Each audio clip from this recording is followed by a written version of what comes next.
Turbos was definitely having a party. As I pulled in, the rumble of my quadra earning me a spot as a few of the wandering crowd moved out of the way so I could slip into a parking spot. I took a moment to stop and just breathe. I was so not ready to run into my favorite character right now. No Motoko, you fucking gonk, she wasn't a character. She was a person, and wouldn't like me geeking the fuck out over her. I opened my eyes and stepped out, cool and cold blood working in tandem to keep me calm as I stepped towards where I had seen Sasha. Where I saw Main, Dorio, Pillar, and best girl Rebecca. She was so tiny. I shook it off and kept calm, adding a bit of sexy Motoko walk to my movement, so I would look a little less young as I approached the group. I took them all in as I approached. Main noticed me, but was basically ignoring me, focusing on Dorio in his lap, and the beer in his massive hand. Pillar was currently drinking as well, and trying to flirt with the girl beside him. He was doing okay honestly, from the looks the girl was shooting at him. A mix of interest and exasperation. Sasha wasn't at the table. No, she was up and dancing to the music of the radio playing nearby. I did struggle to keep my eyes off her, because holy shit that girl was flexible. Of course as I approached Main's little table of important people I was stopped by the smallest of the group.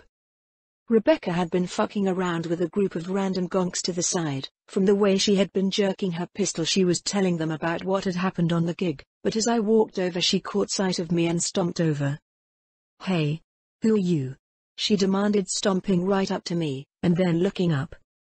Which I thought was fucking adorable. She was so small. Protect the lowly. Hi. I'm Motoko. Nice to meet you. I offered, throwing out a hand towards the girl, and I could feel my face shift into a happy smile. She was so cute. Her strange colored eyes narrowed but she surprisingly reached out and accepted my handshake. Rebecca. I don't recognize you. I'm Chooms. Friends? I know Sasha. She invited me. I'm a programmer so I have a new hack to try and sell her. I explained, not sure what to call my current relationship with the cat girl. Huh? Netrunning stuff, huh? That's premium stuff. Not really my thing. She replied, looking up at me for a moment and then sort of snorting out a laugh. So why do all netrunners wear leotards? Comfy.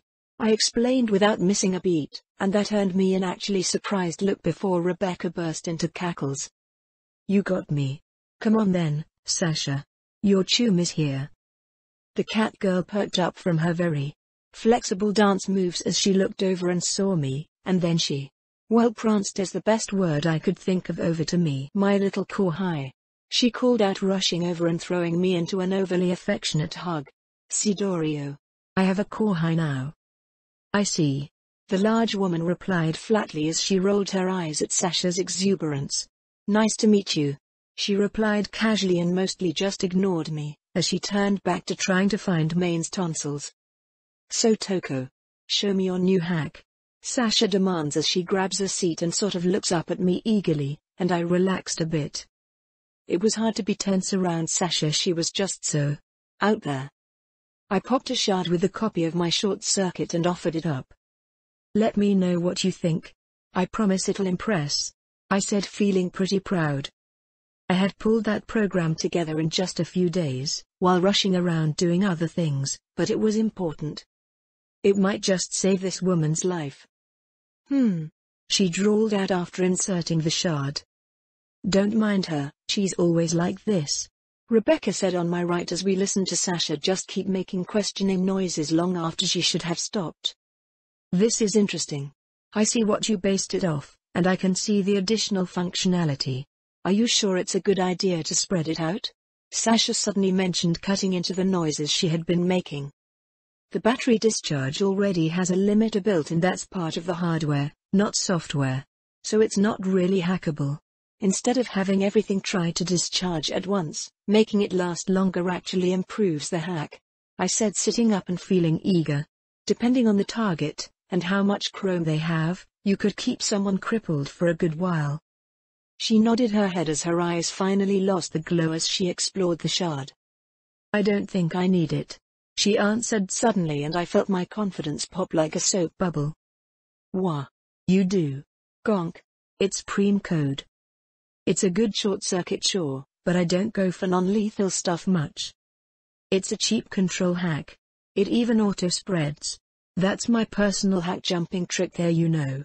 I squawked, offended at her disinterest. It's cute, sure, but I go for stuff a bit bigger, you know? She said, actually having the audacity to first put her hands close by, and then spreading them farther apart. Lewd. Oh god, you're one of those. Probably burn your entire RAM on every hack too, don't you? I mocked, earning a startled look from the woman at my sudden attack.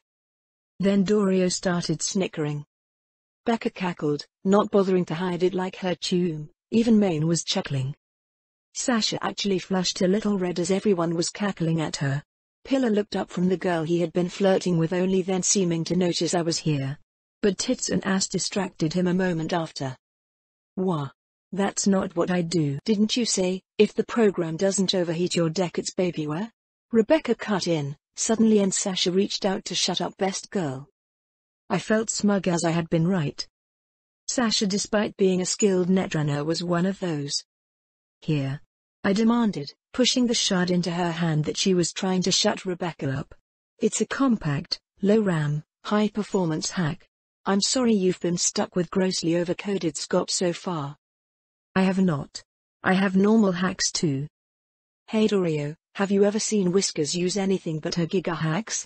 Rebecca asked, and I made sure to note the cute nickname. Whiskers. Super cute. Sasha instantly whipped over to her tomb and glared, and Dorio looked like she was considering not answering, but her shoulders were still shifting a little as she restrained her giggles. Never. You are all traitors. Sasha mumbled, glaring at the group, and I felt my smile growing because this was actually really fun. Maine's crew was cute. Way better than they were in the future. That reminded me of the tragedy of what was coming. That Sasha would soon sacrifice herself if nothing changed. Had I done enough? Had I given her some better tools? Would that be enough? Could her fate be changed with just that? It had been a decision she made on the spot, a decision I think she knew would be her end, so was there anything I could actually do to change her mind? Humph. I'll take your hack. Sasha pulled me back into the conversation as she swiped the shard and plugged it in, obviously installing it into her deck. Good. I hope it keeps you safe. I chirped, smiling bright as I managed to fission mail successfully. Sasha made a sound of denial as she scoffed a bit, but it was a cute flustered scoff, not a straight denial. Dorio started laughing at Sasha's flustered face, which earned her a glare from the cat girl. I stilled suddenly because I got a call from Waikiko. Sorry everyone, 1 second, I said as my eyes blinked yellow. This is Motoko. There is an issue. The vehicle you just collected? It was stolen out of my storage unit. Some fool is attempting to step on my toes, or they are so foolish they didn't realize what they have done. I need the vehicle recollected. Now. That's. Someone really is dumb. What do we have? I am sending you what I have so far. I am aware of your little group. You did an acceptable investigation for Fujimura. Complete a second one for me. Find the vehicle and return it to the storage unit. And send a message to whoever did this. I considered it for a moment. I had been wanting a gig with more killing for XP. Okay. I'll take it. Send me the deets. The line hung up, which I couldn't help but smile and shake my head at. That's Waikiko all right. I thought with a laugh escaping me. Kid, something good? Sasha asked, noticing my amusement. Waikiko hung up on me again. I replied and laughed. I have to go, surprise gig, you know how it is. It was nice to meet all of you, I said as I stood up and hurried away. I couldn't do much else for Sasha. She was a grown woman and a professional. I had given her extra tools. Hopefully it was enough to circumvent her tragedy, but if it wasn't, then I would at least know that I had tried. As I hurried to my quadra, I sent all of my chums the call. Motoko, Section 9 assemble. They would understand. They did not understand.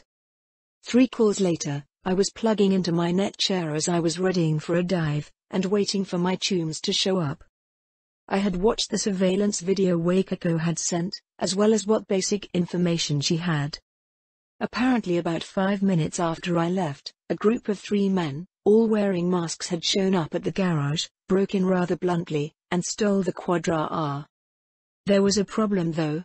They were tiger claws. The tattoos were a dead giveaway. Some fucking TC gonks had stolen from the Queen of Japantown. They were already dead, they just didn't know it yet. Even if I didn't get involved. Unfortunately, we didn't have an ID for any of them. They all had spoofers that the cameras couldn't break through. So I was going to be chasing them through the city through cameras. Again. I eased back and blinked. A moment later I was in the net. I quickly blurred across the digital city, riding on the back of search engines to end up across the virtual reality. I landed in front of a network that for once I didn't need to break into. I walked in and Waikako's information gave me full access to the security of the site. I could see the marks showing that Waikako had a skilled netrunner run the security as well, but the password and access key Waikako had sent me with the video meant I walked in without issue. Then I pulled up the security cameras. Just as I had seen from what Waikako sent me, 5 minutes after I dropped off the car, a couple of gonks walked in, broke the garage door, and then drove off with the car. But, and this was something I had noticed when Waikako had first sent me the video. There were 3 of them, but the Quadra was a 2-seater. 2 of them jumped in the Quadra R, but the third had run off on foot. So I jumped through all the different cameras of the lot area, but unfortunately the one camera that should have seen where they went, had been damaged. Its recording was blank and had been for weeks. So either, this was a mastermind-level plan, or the gonks just got lucky. I perked up as I got a call from Ichi, asking to be let down to the basement. A few moments of thought and I sent the signal to let him come down. Seems my tunes were finally showing up. I quickly pulled open a connection to pull him into a group call. Ichi. Glad you made it. Can you jump on the computer? I'm going to be sending some camera data soon. Yeah, I'm on it. He assured me, and that was that. Ichi was fully in work mode. I jumped across the way from the storage lot that Waikako either owned, or had set up the security for, and into the Netscape for a mechanic shop. Time to track them down. By the time Hiromi showed up, the last of the group to appear, we had made good progress. We knew they were still in Japantown, and had just narrowed the location down to a specific street. There were a few apartment complexes on the street, and I was assuming the car was somewhere in one of them, but there weren't a lot of cameras aimed at the street in the area. Confirming the general location, I popped out of the net, blinking my eyes to let the real world take over my vision, stretching and groaning as I pulled out the cords connecting me to the chair. Here, something warm. Ichi offered, handing over a carton of Chinese food. I didn't even ask what it was, before digging in. The warm food restored some heat to my chest, as the coolant had kept me chilled while I was in the net. I slurped up my first few bites before talking. So Ichi, do you know anything about the area? Nothing in particular. I can't think of any specific TC business on the street. I think whoever these gonks are, they planned this themselves. Uck. I groaned as I went back to eating. We would have to investigate the old-fashioned way, getting out on foot, and checking all the locations, trying to find where a car could have been hidden. One street wasn't too bad, honestly. It would just take time. Uck. I groaned as I realized how long this was going to take. We split up while working, just to make sure nothing slipped past us. Ichi and Hiromi both parked at either end of the street, and were keeping an eye out for our car. Malcolm and I, working together, were walking down one side of the road, stopping at every apartment complex, business location, and back alley we could find connected to the road that someone might stash a car. Unfortunately, the amount of nooks and crannies in any city block only seemed to grow exponentially. This is another back alley garage area, I grumbled, as we walked through an alley that has old roller doors attached to every building. Any one of them big enough to hide a car. Nah, it's none of these. Look, no one's opened any of these doors in years. Malcolm pointed out to me, walking up to one and showing me just how rusted the entire thing was. No one was getting that open without a lot of effort, and noticeable markings. That still doesn't narrow this down. I hummed, trying to be positive, even if I was doing a job I didn't really want. There was no murder here, Waikako. Maybe I shouldn't have done investigative work with Section 9. Any gonk with a unity can flatline someone, but it takes a whole other set of skills to be able to track someone down. Of course Wakako would make use of that skill, and so would others. Something up? Malcolm asked, as he noticed my worsening mood. Although I definitely wasn't just pouting at nothing. Okay. I don't pout. I just wanted a more exciting gig, I guess. I want to fight some ninjas, or something. I did that once. That one Borg was like a ninja. I don't think he counts Motoko, he was just a netrunner. Netrunning is like magic, so I'm putting it in the counts column. I informed him with a smile that earned me a scoff from Malcolm. Hey! A voice called out, pulling our attention away from the rusted-out door we were looking at, towards the big guy that was looking at the two of us, with a hand reaching towards the Unity on his hip. You little shits better not be thinking of breaking in. Nope. I called out, hands raised up a bit. We were just noticing that no one had used this one in a while. Bullshit. Clear off before I flatline you brats. Sure. I agreed, mostly because the guy was obviously just trying to keep a couple of teenagers from breaking into his stuff. Come on, Malcolm. I called as we moved past the guy. Hey old man. You see a couple gonk fucks driving around here in a souped-up Quadra R. Looks like this. Malcolm surprised me by saying, as his eyes shifted blue as he sent what must be a picture of the Quadra. Or maybe the gonks themselves? The man went silent for a minute, glaring, but eventually he answered in the most obvious way possible. I didn't see anything. Listen old man, we aren't here to steal stock, can you tell us where they went? I don't know anything. The claws know I don't knock. Malcolm shook his head, actually smiling. Perfect, because these particular gonks pissed off the Queen of Japantown. Wakako is looking for them. So this is all square. The older man sort of worked his jaw, considering the question before he nodded real slow. I never saw them before in my life. He verbally said, but a moment later his eyes flashed and Malcolm nodded smiling. Of course not. A respectable upstanding man like yourself wouldn't ever bother with squat like this. You have yourself a nice day, sir. Malcolm offered, sounding every inch the respectable kid just trying to help out. Of course I knew Malcolm, and that was not what he was. A moment later the man walked away and Malcolm huddled closer. He gave me the deets. Come on. He whispered to me, and he pulled me along back onto the street. Malcolm? Apparently that guy is pissed that these guys have been fucking around. He caught them breaking into shit multiple times, but he doesn't exactly want them to know he ratted on them, he explained to me quickly as we hurried back to the street. A few seconds later he sent me the message as well, and I looked towards the building just across the street. Found them. Now to find the car. Let's go. Malcolm hurried me on and rushed across the street. I couldn't help but chuckle at how eager he sounded, but I couldn't deny that this was definitely his win. I crossed after him, dodging a few cars, and we walked into the complex. The lobby was covered in trash and stunk like someone pissed in a corner. But Malcolm didn't slow. To my surprise he was like a bloodhound. Hurrying through he found the elevator and turned to me. I laughed at the begging look as I walked over, and my eyes flashed as I started hacking. I barely needed to do anything. The ice on the hardware was ancient, and didn't even slow my breach. The elevator came up and we walked in, and then a moment later Malcolm pushed the pad to send us down to the basement. You think it's here? He asked, and I shrugged. I hope so. It would certainly make this a lot easier. Wakako will be happy. What about the gonks that stole it? We hunt them down and flatline them?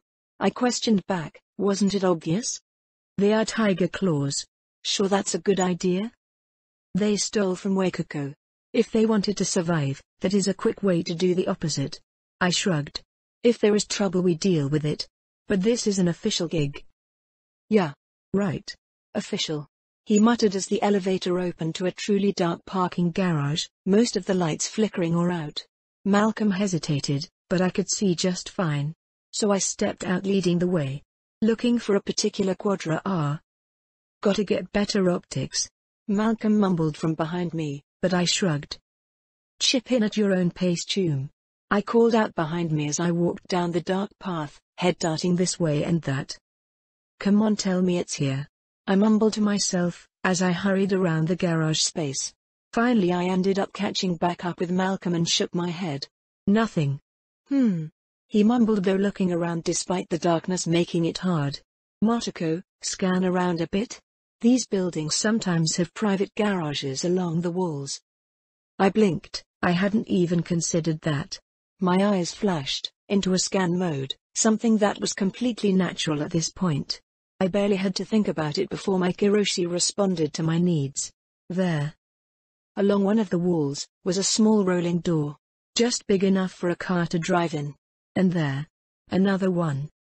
Looks like there were 2 to 3 of them on each wall of the garage. We didn't even need to speak. Both of us rushed for the first one, and after a few moments, I managed to breach into the door's security and it unlocked, rolling up into the ceiling. The space inside had a vehicle, but not the one we were looking for. Fuck. Malcolm cursed, but I just smiled, and signaled for the door to shut, and ran to the next one. Malcolm following after just a moment, his own excitement returning with the reminder there were more doors. Mystery doors. What is behind door number 2? I thought as I poked the door. The same security as the first door gave way instantly and it rolled up. Just some junk. We rushed to the next after closing the second, and as it rolled up, I couldn't help but whoop and leap onto Malcolm to pull him into a hug. There it was. The Quadro R I had literally already stolen today. Come on. I hurried over without hesitation. I already had the thing breached from before. I already had a key. The door popped open before I even touched it, and I slipped inside, Malcolm joining me a moment later. Let's call Ichi and Hiromi and get this taken care of. Then we can talk to Wakako about what she wants done. I told Malcolm, even if I would happily just kill the gonks, if my tune was worried about it, then there was no harm in asking. And that's that. I said, having parked the Quadra R right back into the same garage that I had put it in before. Let me call Wakako. I told my tunes, as everyone was distracted with Malcolm's retelling of what happened. Ringing. Ringing.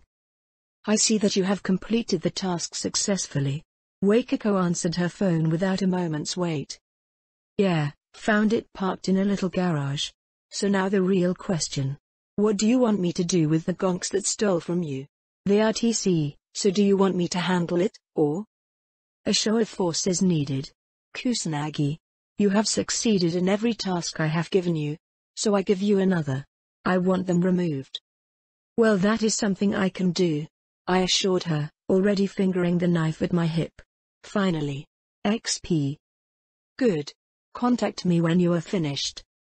With that, Wakako hung up, although I had to admit that last bit almost sounded like a goodbye.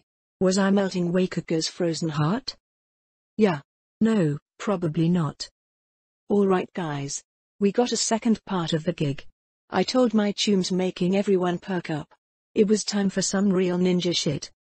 The apartment complex was old and rundown, and after checking the registry at the front desk, which I didn't even have to hide the fact I was jacking into, as no one in the entrance cared what I was doing. Michael Hideki. Room 303. He was the one that owned the garage in question, and with a bit of searching I confirmed he was the guy from just looking at the records they had. Got him. I told my team. The 4 of us had walked into the lobby. The few bums that hung around quickly disappeared as everyone was armed. Ichi, Hiromi, cover the entrance from the truck. Malcolm, you're with me. I told them, and I could feel Malcolm's excitement at being pulled along. We headed up to the floor as I explained what Malcolm should do on the way up. He stepped off, and then I went up to the floor above. The exterior of these apartments all had balconies. I walked a few apartments down and just walked into 403. The man hanging out on his couch jerked up at my sudden appearance, but I just waved him off. Not here for you. Ignore me. I told him, very visibly flashing my boya to make sure the man got the hint. His slow nod told me he would behave as I walked to the balcony. I took a moment to put away the boya and ready my Lexington, slipping on the silencer. Then I simply stepped over the edge, as casual as any stroll. Catching myself on the balcony just below, I slowly peeked over the edge. These were my targets. The 3 gonks. This time without masks, but I had already ideated them. I hopped up, climbing over the balcony and opening the outer door that had been locked, but only took a moment to pop open, and then I was there, Lexington raised. Wah! The sharp sounds of my silenced Lexington opening fire into 3 men snapped out, the only noise coming from the bullets singing through the air and then into flesh and upholstery. They moved. Adrenaline gave them the ability to act. They shouted and screamed. Despite being shot up, they still moved. One made it to the door. Malcolm sent him back inside without a head. Malcolm followed him in, his arms opened up showing the bloody mantis blade he had just used to behead the gonk. Supreme. Wait. Malcolm. I totally forgot you had mantis blades. That's so cool. I called out as I finished reloading and walked over to the last 2. One hadn't made it off the couch, the other had, but only to leap behind it. I reached over and unloaded a few seconds into him, and any threat that he had was gone. What? Motoko, you're the one that helped me get these. I know. I just forgot you chipped them. How are they treating you? I asked, honestly curious. I never had a chance to ask V what having them was like. I guess they're okay. Are we done?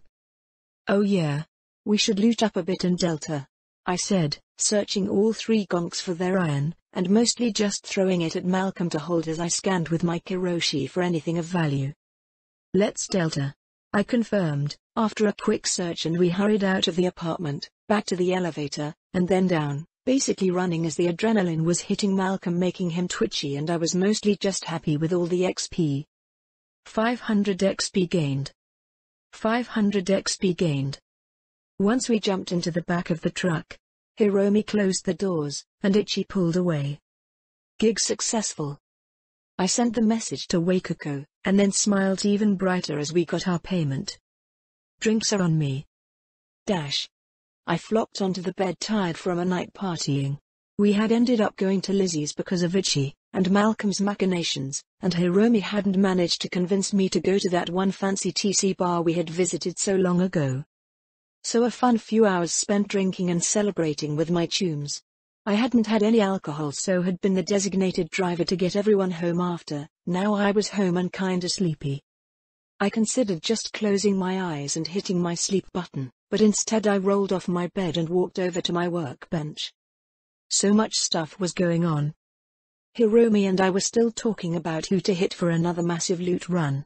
She was actually doing fixer stuff to narrow down some locations we could hit and load up on gear. I was still worried about Sasha. Was forcing the perfect hack for the gig enough? Would she survive? I hope so. She deserved to live. Even if revealing the security knowledge wouldn't solve the problem entirely. Biotechnica had ridden out the issue without problem. That's what happens when you are the one corp that handles most of the food and medicine. If she lived, maybe we could team up and do some cool net running attacks on them. Then I had the stuff in front of me. Technical ability was still the weakest of my stats, and it was one I really needed to level. I knew I would get a lot of work after we loaded up on all the equipment for my chums. We would all need modifications to armor and weapons. Yet if my skill was only middling, then why do it myself? Hiring someone would be better, since we were talking about my chum's safety. So it was time to settle in and do some grinding. First thing first. I needed a project I could just sit down and absolutely grind out on. The idea had been in my head for a while. Since Section 9 started doing investigative work, we needed some equipment that would make our gigs easier. Well, that and it worked for Batman. I grabbed the laptop to open up the CAD program, and started designing. I didn't need to make them look like little bats or anything. I just needed them small enough I could fit a few onto a belt for easy use and something to lock them onto things. Tracking devices were pretty easy all told. Battery, signal repeater, chassis. Even better, I could make them connect through whatever local net they were close to, and then boom. I did consider attaching a camera or something onto them, because honestly micro cameras weren't expensive, but I wanted to hold that off for the next project. The CAD design came together over a few hours as I slowly adjusted everything until I had a small circular disc that would have a magnetic back, and that was that. I made a list of everything I would need for one, and headed out of the house. Ignoring June as he was camped out on the couch zoned out and watching some TV show he liked. I headed out and then into the maze of buildings and shops that made up Japantown. I found the tech shop that was closest and stepped in, barely even paying attention to what was going on, but of course I had plenty of skills stuffed into my brain that started blaring warnings. I looked up and into the eyes of, well, they weren't TC, at least they weren't wearing TC colors. But they were definitely robbing the place. I said, "Get up. Sup gonks." I introduced myself, and then drew my gun as the guy with a unity that had approached me didn't actually have it aimed at me. Total gonk move. He exploded away from me as Boya blew a hole the size of my fist in his chest, and I instantly dropped, as his chum across the way reacted with a scream of surprise and started blasting with his carnage. I aimed and fired. Nothing between him and I was bulletproof. Especially not Boya-proof. I fired the moment my shoulder had hit the floor and I had stopped bouncing, and I instantly heard the gunfire stop. It took me a few moments to peek out and I could see the second gonk on the ground bleeding out. Phew. I rose up, and wiped myself down, holstering my Boya as I checked the shop. The guy behind the shop counter wasn't there. Not good. Peeking over the counter I saw brains splattered across the wall and a slumped cashier. Fuck. This means I'm not getting my supplies, doesn't it? Considering the circumstances, I did consider just taking what I wanted. I could easily destroy the camera evidence.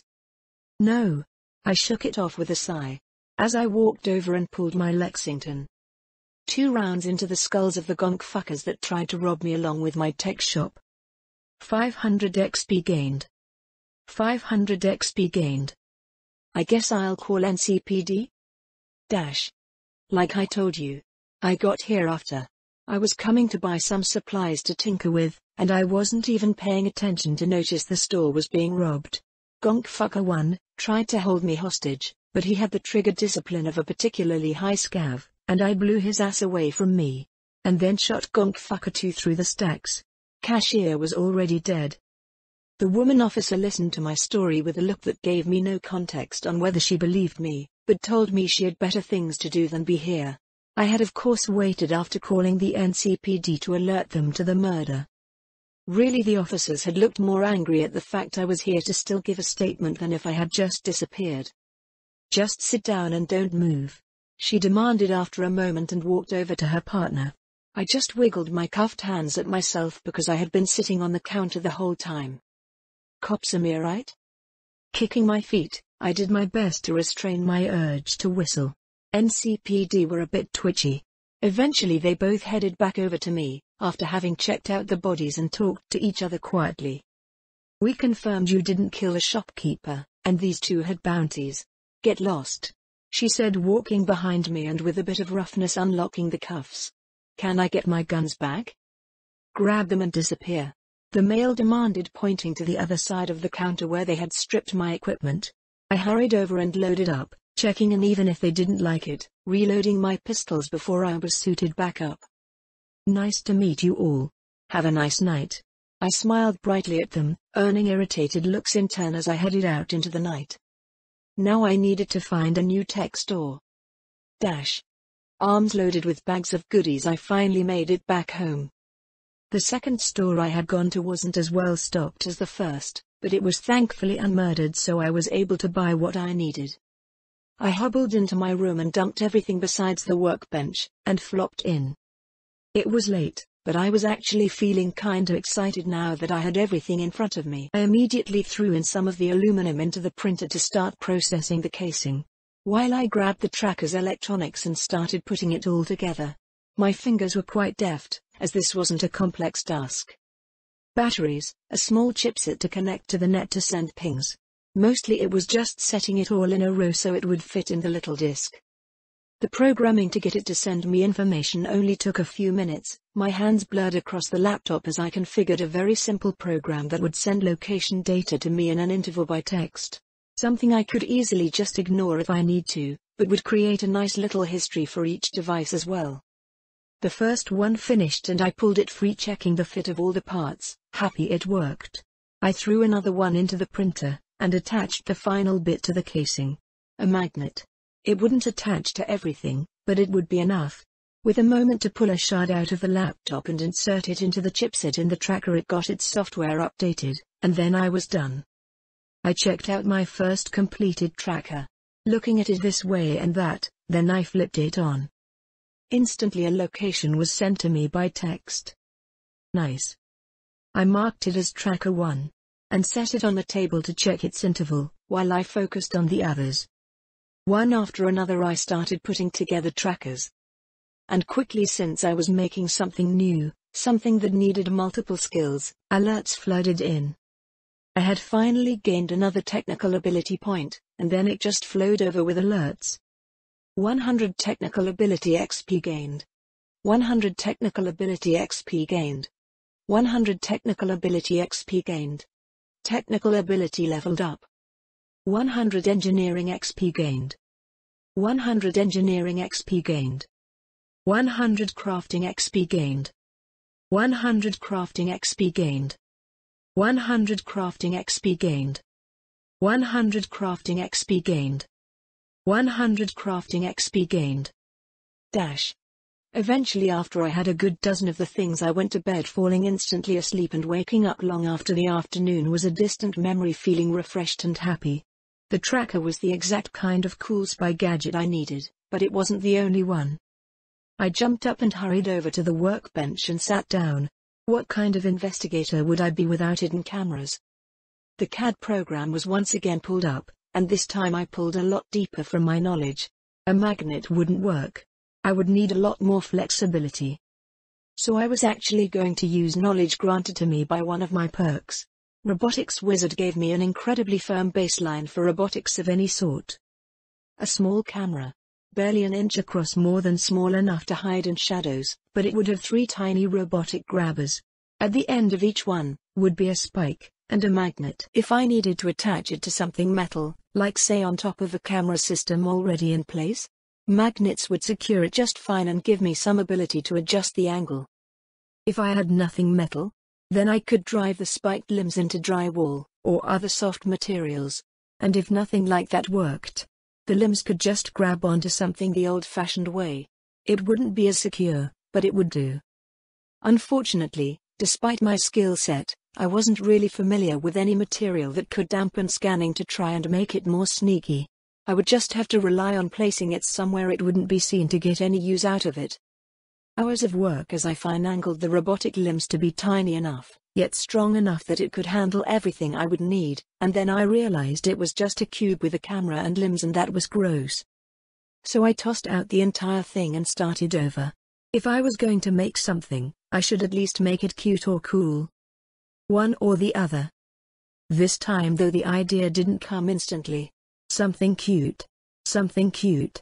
It was fighting me, and I ended up leaving the room, grabbing some food, and flopped onto the back of the couch, letting my leg and arm hang down onto the cushions as I considered what to do. I muttered half dreamily as I lay there staring at the adverts that always seemed to play around the entertainment system. Gonna have to fix that someday. Fucking things were annoying. But I had an idea. I'll have to design it eventually.